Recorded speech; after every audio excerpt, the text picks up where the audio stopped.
In the depths of our hearts, a sinister truth lurks, waiting to shatter our most cherished illusions. Brace yourself, for what you're about to hear will challenge everything you thought you knew about love, passion, and the very essence of human relationships. Passion, that intoxicating force that drives us to the heights of ecstasy and the depths of despair, is nothing more than a biological lie. The feeling of falling in love that we so desperately cling to is not destiny, but a brutal trap set by nature itself. But this couldn't be further from the truth. The death of desire is not a failure, it is an awakening. Those profound obsessions, those sleepless nights, those poetic declarations that seem to come from the depths of your soul, they were never entirely yours. You were but a pawn in a genetic game, your will commandeered by forces beyond your control.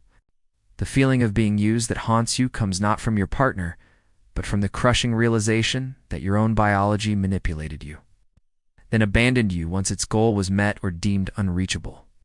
We must also grapple with the societal pressures that push us towards unsustainable ideals of eternal passion. It can now be recognized as an opportunity for growth and self-discovery. It is a chance to explore the depths of our own psyche, to understand the complex interplay between our biological imperatives and our conscious desires. In this exploration, we may find new sources of meaning and connection that are far more enduring than the fleeting highs of romantic love. The media, the wedding industry, even our well-meaning friends and family often reinforce the myth that true love means constant desire. We can continue to chase the illusion, forever disappointed when reality fails to match our fantasies. Or we can embrace this new understanding, to choose connection and companionship not because we are driven by uncontrollable passion, but because we consciously decide to build a life with another person. This love, born of understanding rather than illusion, has the potential to be far more profound and lasting than any biologically driven infatuation. Using it as a foundation to build relationships that are honest, sustainable, and truly fulfilling. The path of illusion may seem easier, but it leads only to repeated cycles of euphoria and despair. The path of truth, though challenging, offers the possibility of genuine peace and contentment.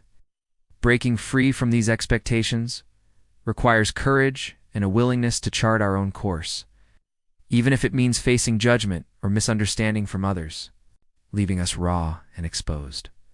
But it also has the power to set us free, to open up new possibilities for how we live and love. The choice is yours. Will you continue to sleepwalk through relationships, guided by the invisible hand of biological imperative? Or will you awaken to the harsh but liberating truth and forge a new path forward in love and life? It is a moment of terrifying clarity when the biological madness lifts, freeing you from the grand illusion. That emptiness, that nausea that washes over you is not a personal flaw or moral failing. We are forced to confront uncomfortable truths about the nature of human relationships. By understanding the true nature of passion and desire, we can begin to free ourselves from their tyrannical grip. We can approach relationships with clear eyes, no longer slaves to the whims of our genetic programming.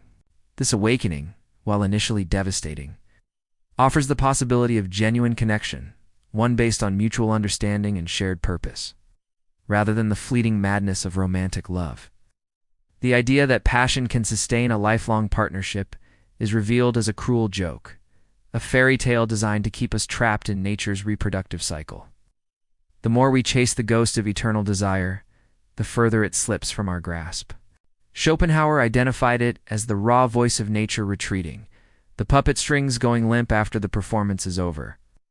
It is the clearest proof that you were never fully in control, that your desires and actions were orchestrated by forces far beyond your conscious mind.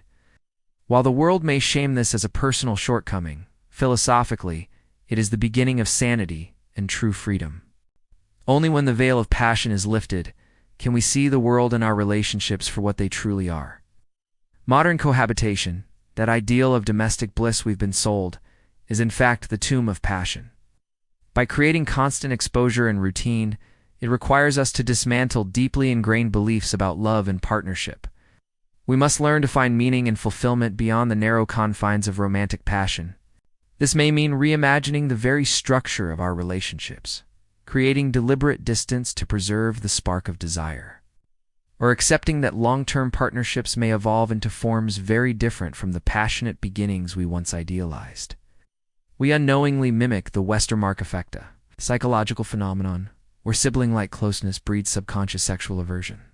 In our pursuit of intimacy, we are unintentionally turning our lovers into family, thereby killing all mystery and desire. The very closeness we seek becomes the instrument of our passion's demise. The great philosopher Arthur Schopenhauer exposed this harsh reality, revealing that our most intense emotions are merely biological compulsions designed for one purpose: reproduction. Traditional societies intuitively understood a truth we have recklessly abandoned: desire requires distance and polarity. By maintaining separate spheres for men and women, these cultures preserved the tension necessary for passion to thrive. Our modern relationships, in their misguided pursuit of total closeness, destroy this delicate architecture. We tear down the walls that once kept desire alive, only to find ourselves drowning in a sea of indifference. Our consciousness, our very sense of self, is manipulated for the gain of the species, not our personal happiness. But the deception doesn't end there.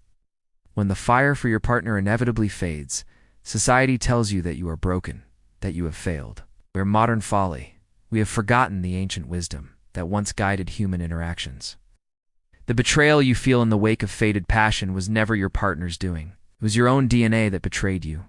Perhaps the most damning evidence of this biological deception lies in that unspoken moment after sexual gratification, the infamous post-coital disgust. As we peel back the layers of this biological conspiracy, but knowledge, even when painful, is power. The path forward is not easy. As we navigate this new terrain, the death of passion, once seen as a tragedy. As we come to terms with the biological lie of passion, we are faced with a choice. In the end, the greatest act of rebellion against our biological programming may be to love with open eyes. As we close this exploration of passion's true nature, remember that knowledge is a double-edged sword. It can cut through the comforting lies we tell ourselves.